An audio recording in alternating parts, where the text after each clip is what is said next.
नाज़रीन, सिंध जो इंतहाई अहम सियासतदान सिंध नेशनल फ्रंट उन खां अॻु में पुख्तून, बलोच, सिंधी नेशनल फ्रंट ठाहिणु ज़ुल्फ़िकार अली भुट्टो जे इलाही वेझो वेंदड़ जंहिं टैलेंटेड कज़न तौरु मशहूरु सिंध जो अॻूणो वॾो वज़ीर, सिंध जो अॻूणो गवर्नर मुमताज़ भुट्टो लाॾाणो करे वियो आहे। तोड़े मुमताज़ भुट्टो पूरी ज़िंदगी सियासी हवाले सां एक्टिव माण्हू एक्टिव रहियो, पर पंहिंजी पॉलिटिकल पार्टी खे सिंध अंदरि घणो कामयाबु न करे सघियो। ज़ुल्फ़िकार अली भुट्टे जो साॼो हथो हथ मां वेझो हुयो। ज़ुल्फ़िकार अली भुट्टे खां पोइ निगरान दौरनि में हुनखे वॾे वज़ीर थियण जो मौक़ो मिलियो ऐं उन बावजूदि हुन सिंध अंदरि जेका इलेक्शनी सियासत आहे उन में हुनखे का घणी कामयाबी हासिलु कोन थी। पुख्तूननि खे, बलोचनि खे, सिंधियुनि खे गॾु करे हुन पुख्तून जेका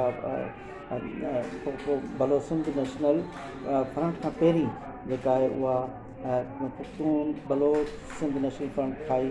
पर उहा बि का एतिरी घणी कामयाबी जेका आहे न माणे सघी ऐं अॻियां हली उहा मुख़्तलिफ़ हिसनि में विराइजी वई। मुमताज़ भुट्टे खां सवाइ जेको पंहिंजी पार्टी आहे उहा केतिरा भेरा मुख़्तलिफ़ पार्टियुनि में ज़िम कई, यानी हिकु भेरो मुस्लिम नवाज़ में ज़िम कई, बाद में ॿीहर हुनखे बहाल कयो, वरी मुमताज़ अली भुट्टे जेको आहे उहा पंहिंजी पार्टी जेका आहे उहा इमरान ख़ान सां गॾु तहरीक इंसाफ़ में ज़िम कई ऐं उन मां बाद में हुनखां वरी हुन ज़हाल थियो थी अलॻि थियो, नाराज़ थी वेही रहियो। तंहिं करे हू पॉलिटिकली तौरु ज़ुल्फ़िकार अली भुट्टे खां पोइ किथे इत्तेहाद में घणो वेझी न थी सघियो ऐं सियासी हवाले सां इंतहाई अहम हो सिंध जे अंदरि, पर सिंध जे कॉन्फ्रेंस सियासत जे अंदरि बि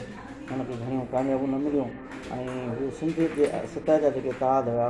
हुन में घणो करे हुन खां अलॻि रहियो। हाणे लाॾाणो करे वियो आहे मुमताज़ भुट्टो। हाणे हिकिड़ो जेको आहे अॼु खां माज़ी जो हिकिड़ो किसो थी वियो ऐं उनजे सियासत उन जेको रोल हुयो पॉलिटिकली तौरु उन ते तनक़ीद थींदी, उन ते तारीफ़ थींदी, उन ते बहस करे सघिजे थो, पर बहरहाल सिंध हिकिड़े सीनियर सियासतदान खां ख़ाली थी वई।